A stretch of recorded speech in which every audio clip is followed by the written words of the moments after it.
శుక్లాంబరధరం విష్ణుం శశివర్ణం చతుర్భుజం ప్రసన్నవదనం ధ్యాయేత్ సర్వవిఘ్నోపశాంతయే.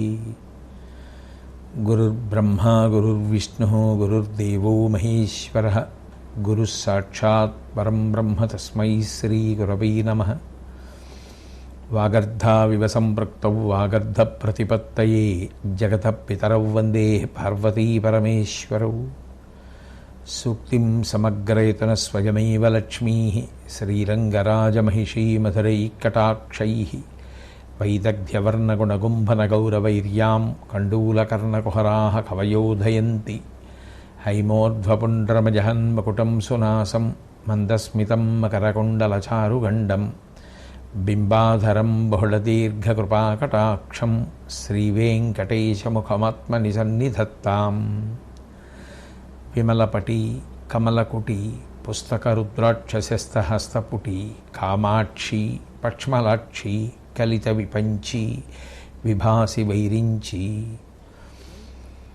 నారాయణం నమస్కృత్య నరం చైవ నరోత్తమం దేవీం సరస్వతీం వ్యాసం తతో జయముదీరయేత్. హరి ఓం. పరమేశ్వర స్వరూపమైన సభకి నమస్కారం. శ్రీకృష్ణ పరమాత్మ యొక్క అవ్యాజమైన కరుణాకటాక్ష వీక్షణముల చేత ధర్మరాజు గారు పట్టాభిషిక్తుడై రాజ్య పరిపాలన ప్రారంభం చేశారు.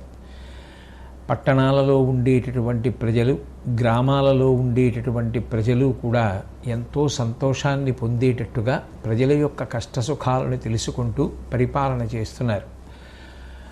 అట్లాగే ధృతరాష్ట్ర మహారాజుకి విదురుడికి చాలా గొప్ప స్థానం ఇచ్చి, నిజానికి రాజ్యము వారిదేనని వచ్చిన వారందరితో చెప్తూ రాజ్య పరిపాలనా సంబంధమైనటువంటి విషయములు ఏవి ఉన్నా కూడా వారిద్దరికీ నివేదిస్తూ వారి యొక్క సమ్మతితోటే పరిపాలనని కొనసాగిస్తున్నాడు.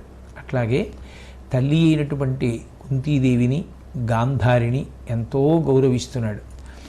భార్య అయినటువంటి ద్రౌపదీదేవి చాలా మనసులో ఆనందం పొందేటట్టుగా ఆమెకు కావలసినటువంటి సమస్త సదుపాయములను కల్పించాడు. యుద్ధంలో భర్తలను పోగొట్టుకున్నటువంటి స్త్రీలు ఎవరుంటారో వారెవ్వరూ కూడా దుఃఖమును పొందకుండా తాను చెయ్యగలిగినంత ఉపకారం వాళ్ళకి చేస్తూ వాళ్ళ యొక్క సంక్షేమాన్ని జాగ్రత్తగా విచారణ చేస్తున్నాడు. ధౌమ్యుడి ద్వారా చేయవలసినటువంటి దేవకార్యాలను, పితృకార్యములను, ఇతర దేశముల నుంచి వచ్చినటువంటి బ్రాహ్మణులను మర్యాదతో పూజించుట మొదలైనటువంటి కార్యక్రమాలన్నింటినీ కూడా నిర్వర్తిస్తున్నాడు. యుత్సుడు, సంజయుడు మొదలైనటువంటి వారి యొక్క సలహాలు తీసుకుంటూ రాజ్యాన్ని ఆదర్శప్రాయంగా పరిపాలిస్తున్నాడు.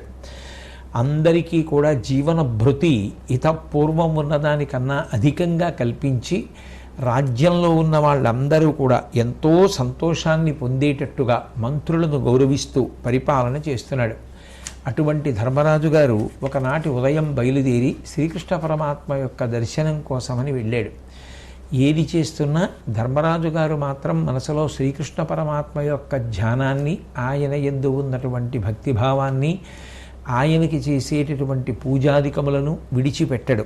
ఎందుకని అంటే ఆ కృష్ణ పరమాత్మ యొక్క అనుగ్రహమే తమకు ఇంతటి అభ్యున్నతిని కల్పించింది అని త్రికరణ శుద్ధిగా విశ్వసించినటువంటి వాడు.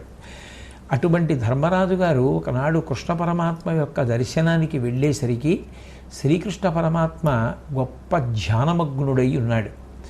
ఆయన ప్రాణ, అపాన, వ్యాన, ఉదాన సమానములనబడేటటువంటి 5 ప్రాణవాయువులను మనసు యందు నిక్షేపించి ఆ మనసును బుద్ధి యందు ప్రవేశపెట్టి ఆ బుద్ధిని జీవుని యందు ప్రవేశపెట్టి గాలి లేని చోట దీపం ఎలా నిశ్చలంగా వెలుగుతుందో అలా ఏ విధమైనటువంటి కదలిక లేనివాడై గొప్ప ధ్యానస్థితిలో ఉన్నాడు.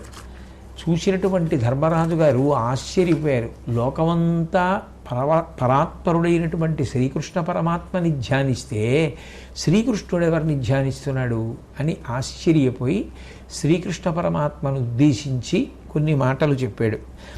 క్షరము అక్షరమును నీవ, కర్తయును వికర్తయును నీవ, ఆద్యంతగతులు నీవ, ఒక్కడై వెలుగుడు పురుషోత్తమాభిధాన వాచ్య వినమ్ర వాత్సల్య కల్యా అన్నాడు.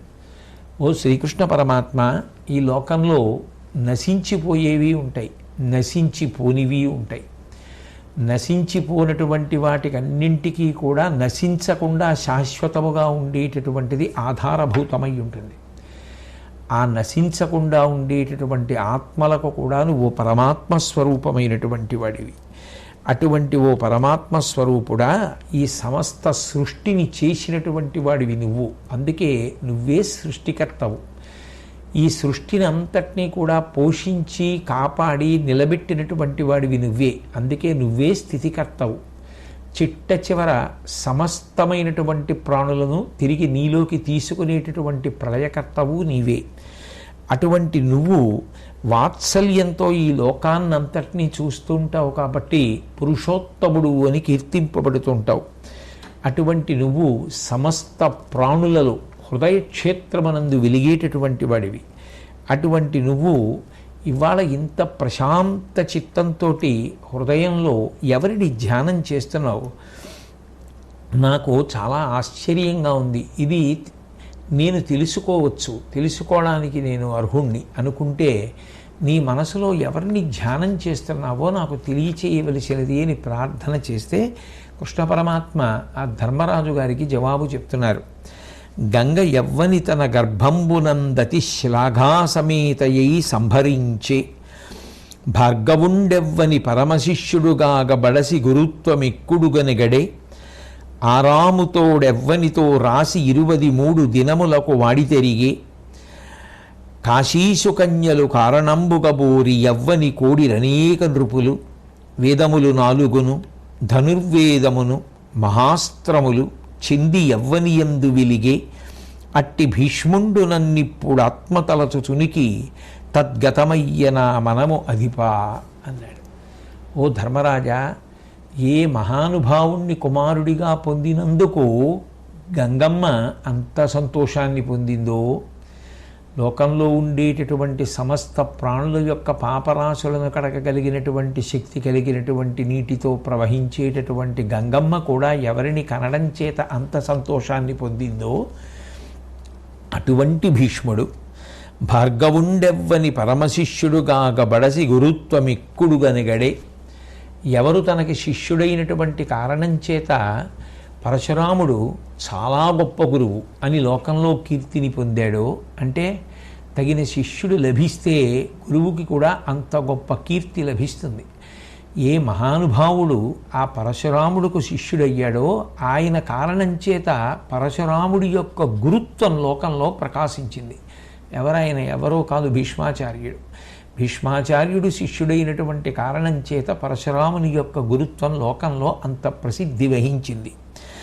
ఆ రాముడెవ్వనితో రాసి 23 దినములకు వాడితెరిగే, ఆ పరశురాముడంతటి వాడు అంత గొప్ప గురువు తన శిష్యుడైనటువంటి ఆ భీష్ముడితో 23 రోజుల యుద్ధం చేసి ఓడిపోయాడో, ఆ గురువే శిష్యుడి చేతిలో ఓడిపోయేటట్టుగా ఏ మహానుభావుడు అంత గొప్ప యుద్ధం చేశాడో అటువంటి భీష్ముణ్ణి కాశీసుకన్యులు కారణంబుగ కోరి యవ్వని కోడిరనేక నృపులు. ఒకనాడు కాశీరాజు గారి యొక్క కుమార్తెలైనటువంటి అంబ, అంబిక, అంబాలిక అనబడేటటువంటి ముగ్గురిని కూడా తన సోదరులకిచ్చి వివాహం చేయడం కోసం భీష్మాచార్యుల వారు తీసుకొస్తున్నప్పుడు ఆ భీష్ముడితో యుద్ధం చేసి భూమండలం మీద ఉన్నటువంటి రాజులందరూ ఎవరి చేతిలో ఓడిపోయారో అటువంటి మహానుభావుడైనటువంటి ఆ భీష్మాచార్యుడు, భూమి మీద ఉన్నటువంటి నృపులందరూ కూడా ఒక్కరి చేతిలో ఓడిపోవడం అంటే అది సామాన్యమైన విషయం కాదు కదా. అంతమంది రాజుల్ని ఓడించినటువంటి పరాక్రమోపేతుడైనటువంటి ఆ భీష్ముడు వేదములు 4 ధనుర్వేదమును మహాస్త్రములు చింది యవ్వని ఎందు విలిగి, 4 వేదములు అర్థముతో కలిపి ఎవరికి భాషించాయో, ఎవరు తెలుసుకున్నాడో, ఎవడు అనుష్ఠించాడో, ఎవరు అవి తెలుసుకుని పరవశించాడో, అనుష్ఠాన పర్యంతంలోకి తెచ్చుకున్నాడో, ఎవరు ధనుర్వేదాన్ని ఉపాసన చేశాడో, మహాస్త్రములన్నీ కూడా ఎవరి దగ్గరున్నాయో అట్టి మహానుభావుడైనటువంటి భీష్మాచార్యుడు అంపశయ్య మీద పడుకుని నన్ను మనసులో తలుచుకున్నాడయా ధర్మరాజా. ఆయన తలుచుకున్న కారణం చేత నేను ఆయనని తలుచుకొని ఆయన నన్ను చూస్తున్నాడు మనసుతో, నేను ఆయన వంక చూస్తున్నాను. ఇది భగవంతుని యొక్క గొప్ప శక్తి. ఆయన పలకడానికి ఎలుగెత్తి పెద్దగా అరిచినా పలుకుతాడు. కాదు, పరమ భాగవతోత్తములైనటువంటి వారు మనసులో తలుచుకున్నంత మాత్రం చేత పరమాత్మ అంతఃశ్రద్ధాళువై మన పట్ల చూస్తాడు. సకృన్నత్వా నత్వా కథమివ సతాం సన్నిధదతే అంటారు శంకరాచార్యులు వారి సౌందర్యలహరిలో.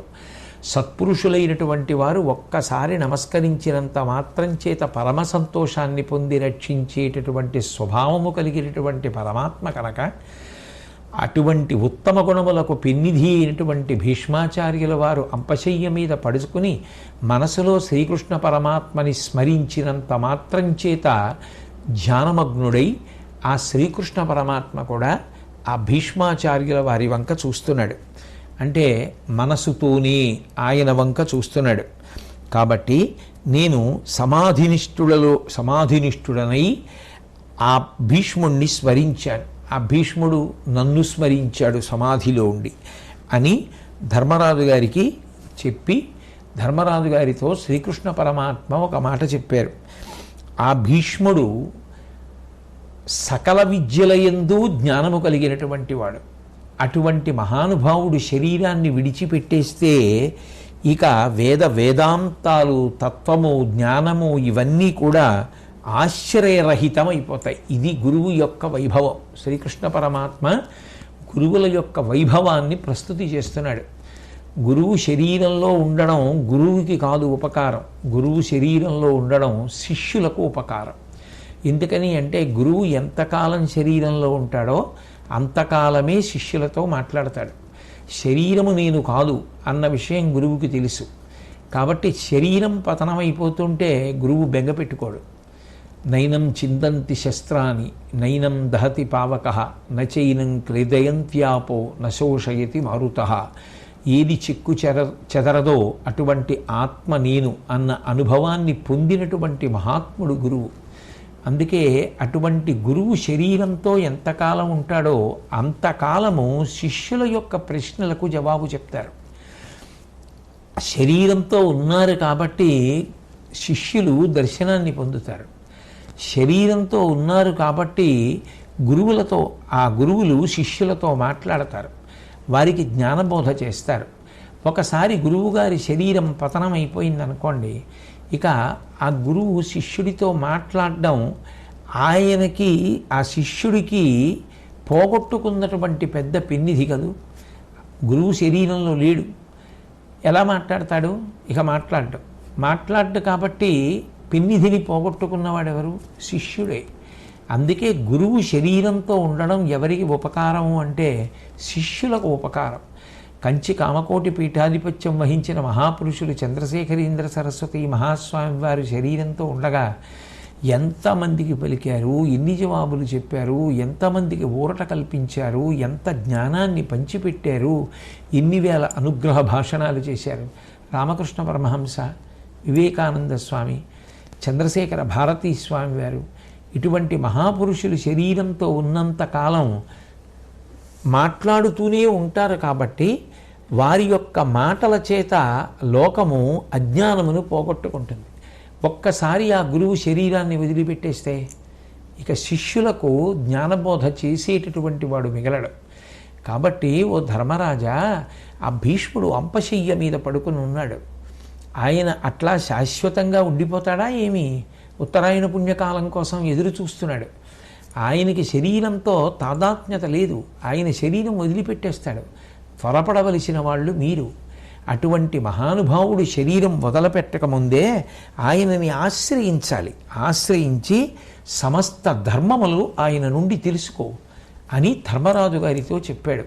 కృష్ణ పరమాత్మ ఈ మాట చెప్పడానికి నిజానికి నేపథ్యం కూడా వ్యాస భగవానుడు వచ్చి ధర్మరాజు గారితో మాట్లాడినప్పుడు రాజధర్మముల గురించి కొంత సంక్లిష్టత మనసులో ఏర్పడిన కారణం చేత ధర్మరాజు గారు వాటిని నివృత్తి చేసుకోవడానికి తెలుసుకోవాలి అని కోరుకుంటే, నువ్వు భీష్ముడి దగ్గర తెలుసుకుంటే బాగుంటుంది అని వ్యాసుడు ప్రతిపాదన చేసి ఉన్నాడు.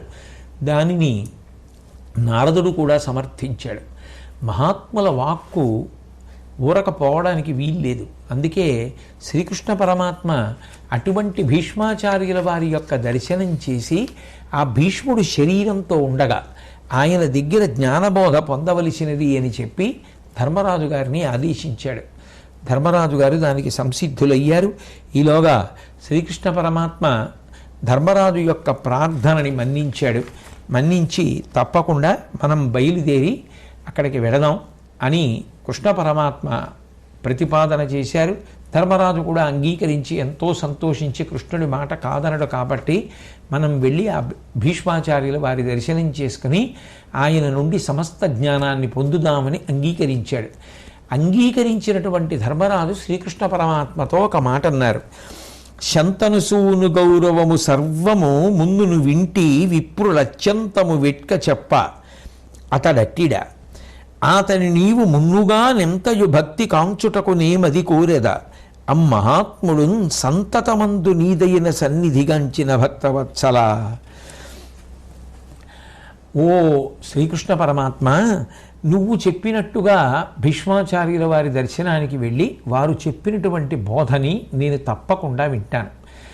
కానీ నేను కూడా పూర్వమే భీష్మాచార్యుల వారి యొక్క వైభవం గురించి, వారి విద్వత్తు గురించి విద్వాంసులు చెప్పగా విని ఉన్నాను.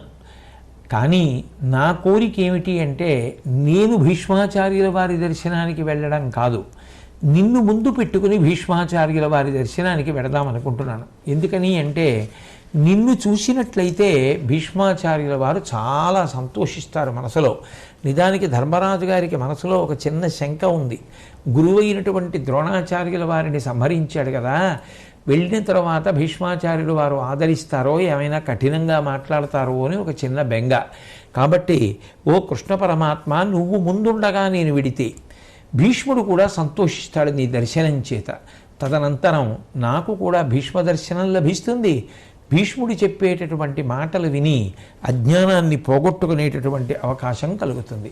కాబట్టి అలా బయలుదేరదామంటే శ్రీకృష్ణ పరమాత్మ ఆ ప్రతిపాదనను అంగీకరించారు. వెంటనే ఆ తమ్ముడైనటువంటి సాత్యకిని పిలిచి రథాన్ని సిద్ధం చేయవలసిందిగా దారుకుణ్ణి ఆజ్ఞాపించమన్నారు. రథం సిద్ధమైంది. వాళ్ళందరూ కూడా బయలుదేరడానికి సిద్ధపడుతున్నారు. ఈ పరిస్థితులలో అక్కడ యుద్ధభూమి యందు భీష్ముడు శరతల్పగతుడై ఉన్నాడు. ఆ అంపశయ్య మీద పడుకొని ఉన్నాడు. ఆయనని దర్శించడం కోసమని వ్యాసుడు, నారదుడు, దేవలుడు, దేవస్థానుడు, వాత్స్యుడు, దేవరాతుడు మొదలైనటువంటి ప్రభృతులందరూ కూడా వచ్చి ఆయన చుట్టూ నిలబడి ఉన్నారు. అట్లా నిలబడి ఉన్న సమయంలో ఆ బాణములు శరీరంలో గుచ్చుకుంటున్నా, నెత్తురు కారిపోయినా, శరీరం ఎంత నీరసపడిపోయినా శరీరము యొక్క బాధని అతిక్రమించి దాటిపోయి మనసుని శ్రీకృష్ణ పరమాత్మ యొక్క పాదముల యందు లగ్నం చేసి ఆ భీష్మాచార్యుల వారు శ్రీకృష్ణ పరమాత్మని స్తోత్రం చేస్తున్నారు. నిజంగా భీష్ముడు లాంటి వ్యక్తి అత్యద్భుతం. కాసేపు పూజ చేసుకుందామని కూర్చుంటే ఏ దోమ వచ్చి ఏ వీపు మీదో కరిస్తే వెంటనే ఆ వీపు మీద కరుస్తున్నటువంటి దోమ మీదకి దృష్టి వెళ్ళిపోతుంది. ఎంత తొందరగా ఆ దోమ వెళ్ళిపోతుందా, ఎప్పుడు కాస్త ప్రశాంతంగా ఉంటుందా అనిపిస్తుంది. అటువంటిది శరీరం అంతా బాణములు గుచ్చుకుపోతుంటే అంపశయ్య మీద పడుకున్న మహానుభావుడు శరీరం పొందుతున్నటువంటి అంత ఖేదాన్ని దాటిపోయి మనసుని భగవంతుని యొక్క పాదముల యందు సుస్థిరం చెయ్యడం అంటే అది నోటితో చెప్పినంత తేలిక విషయం కాదు. అంతటి మహితాత్ముడు ఆయన శ్రీకృష్ణ పరమాత్మని స్తుతి చేస్తున్నాడు. అందుకే అటువంటి భీష్ముడి దర్శనం కోసం వ్యాస నారదాది మహర్షులు కూడా వచ్చి చుట్టూ పరివేష్టించి ఉన్నారు అంటే భీష్ముని యొక్క ఔన్నత్యాన్ని, భీష్ముని యొక్క గొప్పతనాన్ని చెప్పడానికి వేరు సంఘటన అక్కర్లేదు. ఆ శ్రీకృష్ణ పరమాత్మని స్తుతి చేస్తూ భీష్ముడు అంటాడు, శుచి హంసుడు, శుచిశక్తు, పరమాత్ముడు, పరబ్రహ్మ అని పిలవబడేటటువంటి ఆ శ్రీకృష్ణ పరమాత్మ పరిపూర్ణ అవతారం, పరబ్రహ్మమైనటువంటి వాణ్ణి నేను నిరంతరం మనసులో పూజ చేస్తూ ఉంటాను. పూజ చెయ్యడము అంటే ఏదో పువ్వులు పత్రి సమర్పించుట అని కాదు. ఈ సమస్త విశ్వము యొక్క ఉనికికి ఆయన కారణభూతుడై ఉన్నాడు అనేటటువంటి భావజాలం నిరంతరం మనసులో పెంపొందుతుండగా కృతజ్ఞతాభావంతో కూడుకున్నటువంటి నమస్కారం చేయడమే పూజ. అటువంటి పూజలో అంపశయ్య మీద ఉన్నటువంటి భీష్ముడు ఉన్నాడు. ఎందుకని అంటే పూజ అన్న మాటకు అర్థమే కృతజ్ఞత. పూజ చేస్తున్నాం అంటే ఏం చేస్తాం? షోడశోపచారములు చేస్తాం. చెయ్యగలిగితే చతుషష్ట్యుపచారాఢ్య 64 ఉపచారాలు చేస్తాడు. ఏమిటా ఉపచారాలు? దేనికి? అన్ని చేయలేకపోతే కనీసం పంచోపచారాలు, గంధ పుష్ప ధూప దీప నైవేద్యములు. ఎందుకు? భగవంతుడికి దీపం పెట్టడం ఎందుకు? సూర్యచంద్రుడు కన్నులుగా కలిగినటువంటి వాడికి అంటే ఏదో వెలుతురు తక్కువైందని కాదు దీపం పెట్టడం. కృతజ్ఞత. మనకి ఆయన కన్నులు ఇచ్చి ఇన్ని చూడ్డానికి అవకాశం ఇచ్చాడు కాబట్టి కృతజ్ఞత చెప్పడానికి దీపం పెడుతున్నాం. మనకి స్పర్శేంద్రియమైన చర్మాన్ని ఇచ్చి ఇన్నిటిని ముట్టుకుని సంతోషించడానికి అవకాశం ఇచ్చాడు కాబట్టి చందనాన్ని అనులేపనం చేస్తున్నాం. వాసన చూడ్డానికి ముక్కునిచ్చి ఎన్నో సువాసనలు చూసి ఆనందిస్తున్నాం కాబట్టి కృతజ్ఞతగా ఆయనకి ధూపం వేస్తున్నాం. ఎన్నో రకాల పదార్థాలను తిని రుచిని అనుభవించడానికి నాలుక ద్వారా అవకాశం ఇచ్చాడు కాబట్టి కృతజ్ఞతగా సాత్వికమైన బుద్ధితో ఉన్నాం కాబట్టి సత్వగుణ ప్రధానమైనటువంటి ఆహారాన్ని నివేదన చేస్తున్నాం. ఆయన మనకి చెవులు ఇచ్చి ఎన్నో వినడానికి అవకాశం ఇచ్చి సంతోషపడడానికి కారణమయ్యాడు కనుక కృతజ్ఞతగా ఆయనకి పుష్పములు సమర్పిస్తున్నాం. పంచ జ్ఞానేంద్రియములు ఇచ్చి కొన్ని కోట్ల సుఖములను అనుభవించడానికి కారణమైనటువంటి పరమాత్మకు కృతజ్ఞతావిష్కారము చేయుటకే పూజ అని పేరు. దాని యందు ఒక స్థాయిలో పూజకి ఉపకరణములను వాడతారు. అది దాటిపోతే మానసిక పూజ. శంకర భగవత్పాదులు వర్ణించినట్టు మనసుతోటే అన్నిటినీ కల్పిస్తారు. ఆ కల్పించినటువంటి స్థాయి కూడా దాటిపోగలిగినటువంటి మహాత్ములు భీష్మాచార్యుల వంటి వారు అంపశయ్య మీద పడుకుని ఉన్నప్పటికీ కూడా యావత్తు సృష్టి స్థితి లయ మూడిటిని చేస్తూ ఈ విశ్వము యొక్క ఉనికికి కారణమైనటువంటి పరమాత్మని ఆయన యొక్క గుణములను రూప విభూతులను మనసులో దర్శనం చేసి అనుభవించి ఆ ఆనందము ఆగక కన్నుల వెంట ఆనంద భాష్పములు కారుతుండగా మనసు లోపలే శిరస్సు ఉంచి నమస్కరిస్తారు. అది పూజ. కాబట్టి అన్నీ పూజే. ప్రాథమిక స్థాయి నుంచి చిట్ట చివరికి విద్వాంసుడు కావాలి, ఆచార్యుడు కావాలి. అటువంటి స్థాయి వరకు ఎదిగినట్టే. ఆ స్థాయిని చేరినటువంటి మహానుభావుడు భీష్ముడు. కాబట్టి అటువంటి శ్రీకృష్ణ పరమాత్మని నేను అర్చిస్తున్నాను. లోకంలో ఎన్నో రకములైనటువంటి దుఃఖములు ఉంటాయి. దుఃఖము ఒక్క కారణము చేతనే ఉండదు.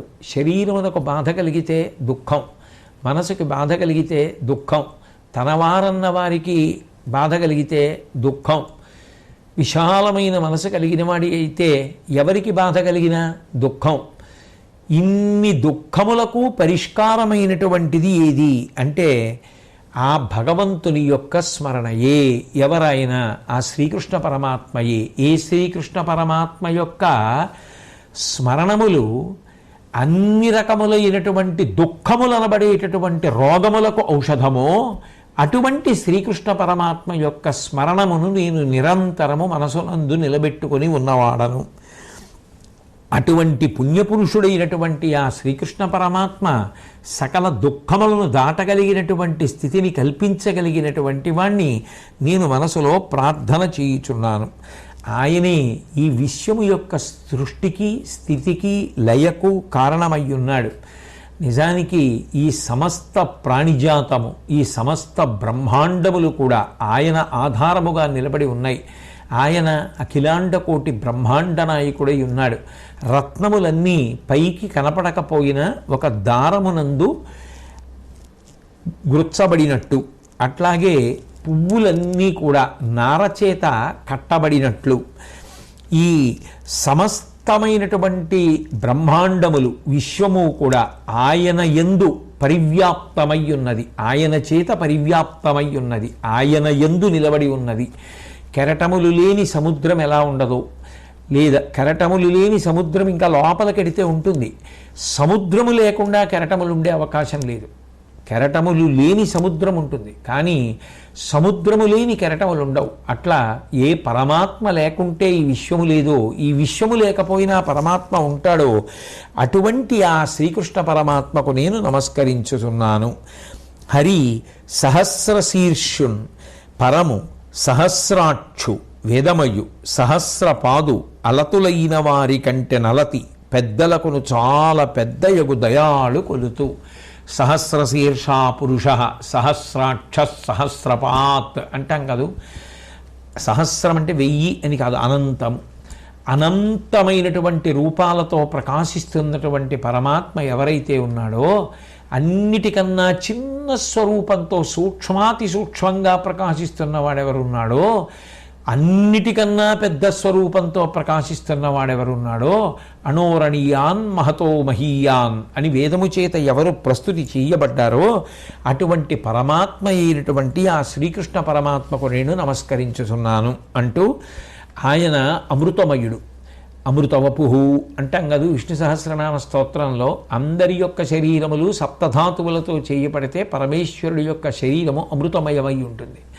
అటువంటి అమృతమయుడైనటువంటి పరమాత్మ వేదములు ఉపనిషత్తులు మొదలైనటువంటి వాటి చేత ప్రతిపాదింపబడుతూ ఉంటాడు. వేదముల యొక్క చివరి భాగములే ఉపనిషత్తులు. ఉపనిషత్తులు జ్ఞానములకు ఆలవాలములు, గురు శిష్య సంవాద స్వరూపములు.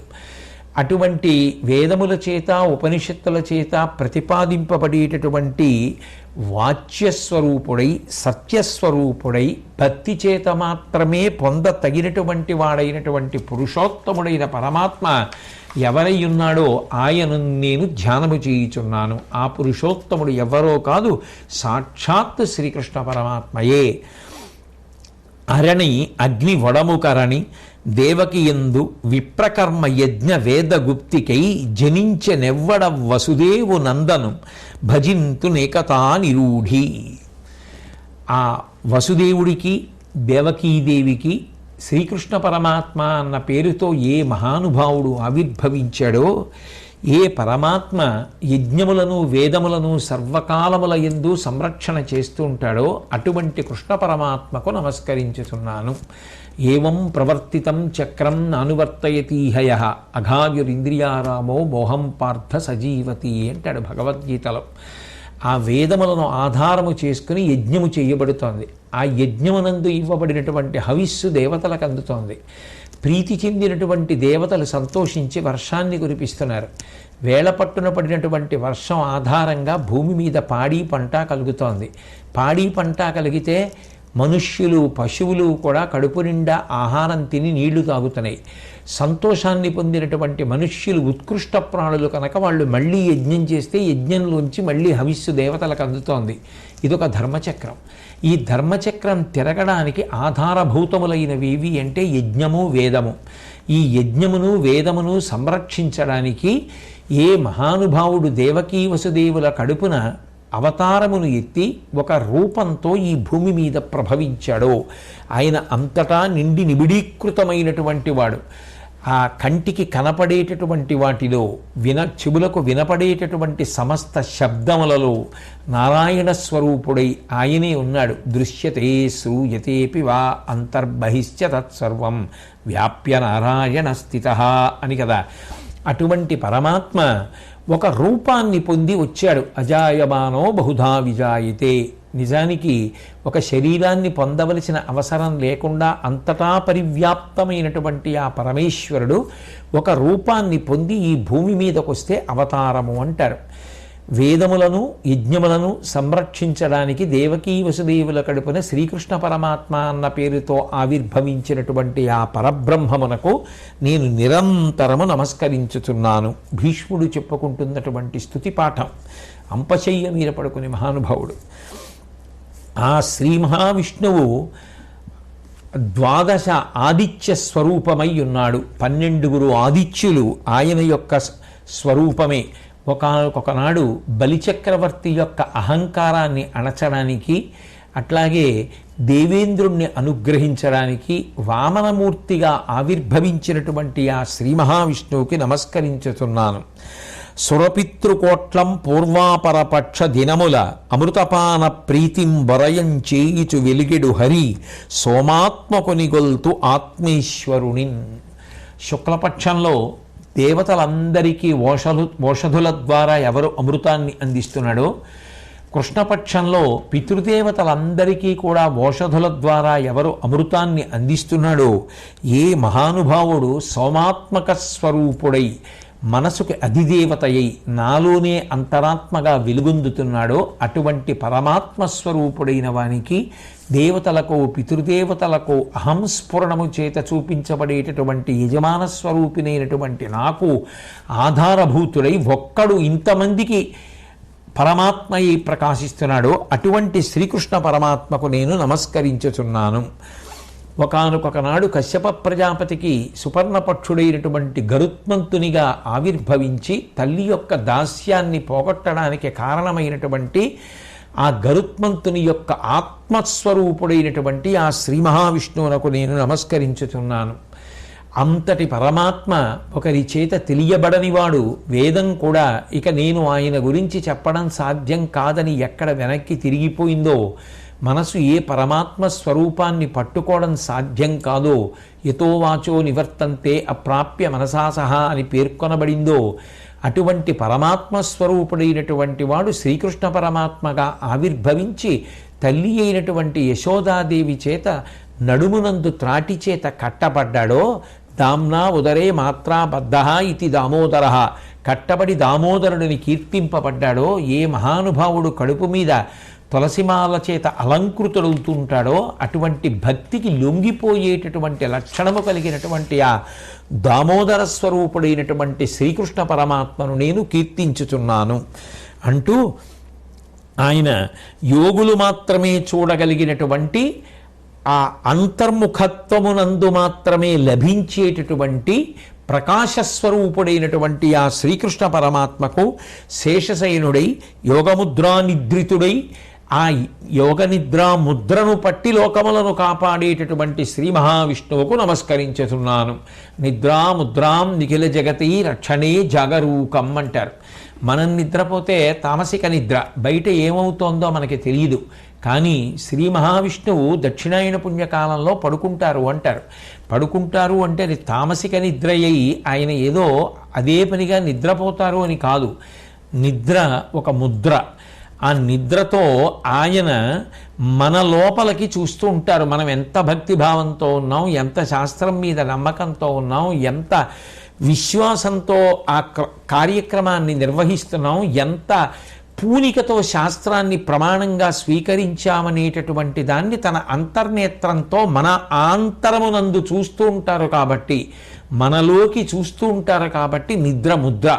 అటువంటి శేషశైనం మీద నిద్రాముద్రతో పడుకొని ఉన్నట్టుగా ఉండి భక్తుల యొక్క అనుష్ఠానమునందు ఉండేటటువంటి విశ్వాస దీక్షను పరిశీలించేటటువంటి యోగుల యందు రమించేటటువంటి ఆ నారాయణ స్వరూపుడైనటువంటి శ్రీకృష్ణ పరమాత్మకు నేను శిరస్సు వంచి నమస్కరించుతున్నాను.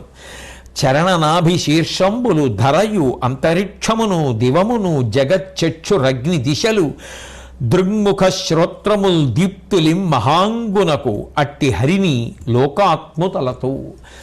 ఏ మహానుభావుడు ఈ విశ్వమంతా నిండి నిబిడీకృతమైపోయాడు, ఎవరికి ఈ భూమి అంతా పాదాలుగా ఉందో, ఆకాశము నాభిగా ఉందో, ఎవరికి స్వర్గము తలగా ఉందో, ఎవరికి సూర్యుడు ముఖమై ఉన్నాడో, ఎవరికి అగ్ని చెవులయ్యున్నాయో, ఎవరికి దిక్కులు కాంతులై ఉన్నాయో, అటువంటి విరాట్ స్వరూపమైనటువంటి ఆ శ్రీకృష్ణ పరమాత్మకు నేను నమస్కరించుచున్నాను. భూతముల మృంగి లోకవ్రాతము జలమయము చేసి వశ్యాత్మత నిద్రాతిశయంబున బాలుండై తేలిడువాని తలతు హరిమాయాత్మున్.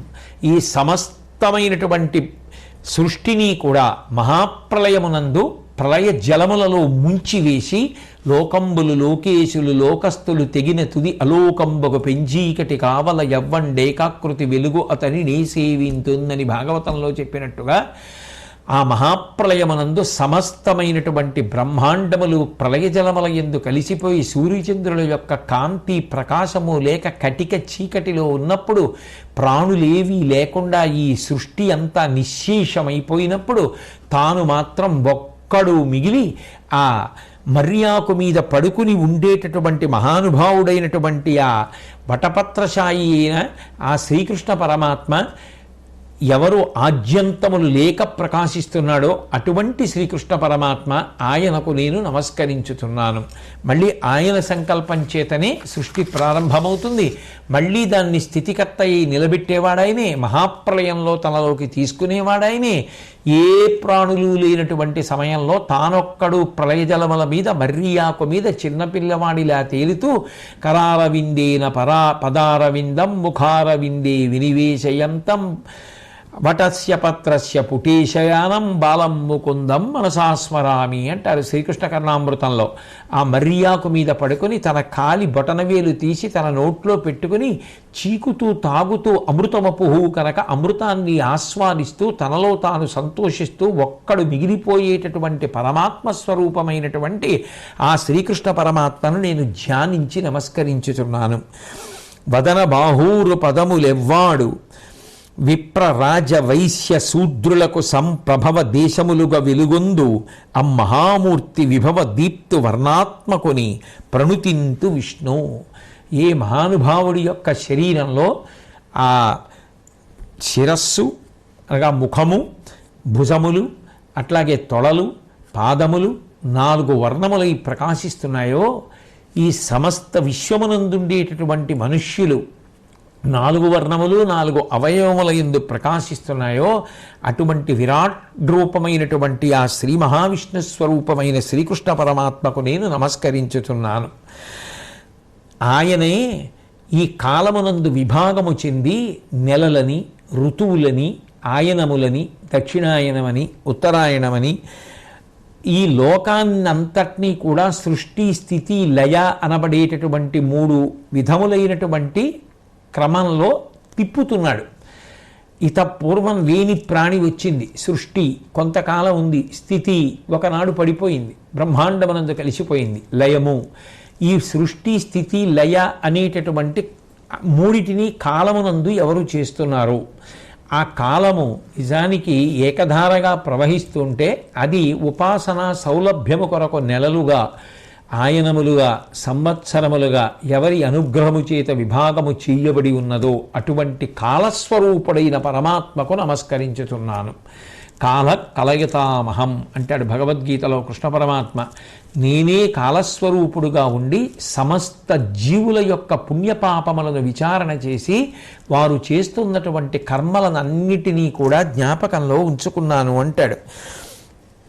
ఏ మహానుభావుడు ద్వాదశాదిత్యులు, మరుత్తులు, అష్టవసువులు, ఏకాదశ రుద్రులు మొదలైనటువంటి దేవతాగణాలన్నింటినీ కూడా తన శరీరములో భాగములుగా అన్వయము చేసుకుని ఉన్నాడో అటువంటి పరాత్పరుడైనటువంటి ఆ శ్రీకృష్ణ పరమాత్మకు నమస్కరించుతున్నాను. ఇక పైన అవతారములకు నమస్కరిస్తారు. ఎందుకని అంటే ఒక్కొక్క ప్రయోజనానికి, ధర్మాన్ని నిలబెట్టడానికి, సాధుపురుషుల్ని కాపాడడానికి, వారిని నిగ్రహించినటువంటి పాపాత్మలను, రాక్షసులను నిగ్రహించడానికి ఒక రూపంతో పరమాత్మ వచ్చి ఒక్కొక్క దివ్యమైన కార్యాన్ని చేసిన సందర్భాన్ని మనసులో స్మరించి ఆ అవతార వైభవాన్ని కీర్తిస్తున్నాడు భీష్ముడు.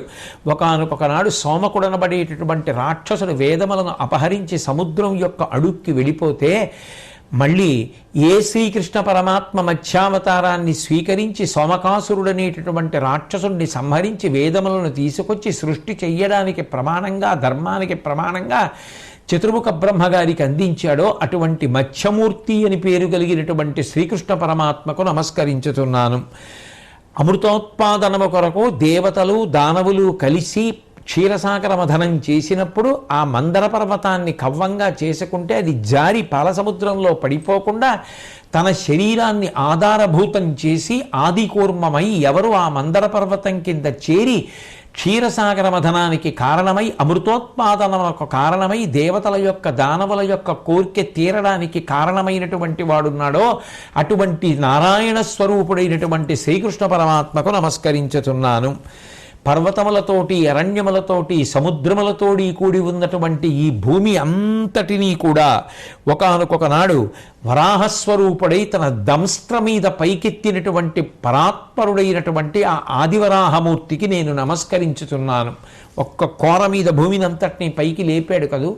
చతుర్ముఖ బ్రహ్మగారి దగ్గర అనేకమైనటువంటి వరములను పొంది తనకి మృత్యువు రాదని మిడిసిపడి దేవతలను, ఇంద్రుణ్ణి నిగ్రహించి ఋషులను, యజ్ఞములను, యాగములను బాధ పెట్టినటువంటి హిరణ్యకశిపుణ్ణి సంహరించి అటు బ్రహ్మగారి ఇచ్చినటువంటి మాటని నిలబెట్టి ఇటు రాక్షస కృత్యములు చేస్తున్నటువంటి హిరణ్యకశిపుణ్ణి పరిమార్చి తనకు పరమభాగవతోత్తముడైనటువంటి ప్రహ్లాదుడు అంతటా విష్ణువున్నాడని చెబుతున్నటువంటి మాటని నిజం చేయడం కోసమని ఏకకాలమునందు శరీరంలో సగం నరుడిగా, ఆ పైన మృగంగా, నరసింహస్వరూపంగా వచ్చి ఆ హిరణ్యకశిపుణ్ణి సంహరించి ప్రహ్లాదుణ్ణి కాపాడి అంతటా విష్ణువు పరివ్యాప్తమై ఉన్నాడనేటటువంటి విషయాన్ని నిర్ధారణ చేసి భక్తుడి యొక్క మాటని నిలబెట్టి గౌరవాన్ని తెచ్చిపెట్టి అవతల బ్రహ్మగారి మాట నిజం చేసినటువంటి ఆ నరసింహావతార స్వరూపుడైనటువంటి శ్రీకృష్ణ పరమాత్మను స్మరించి నమస్కరించుతున్నాను.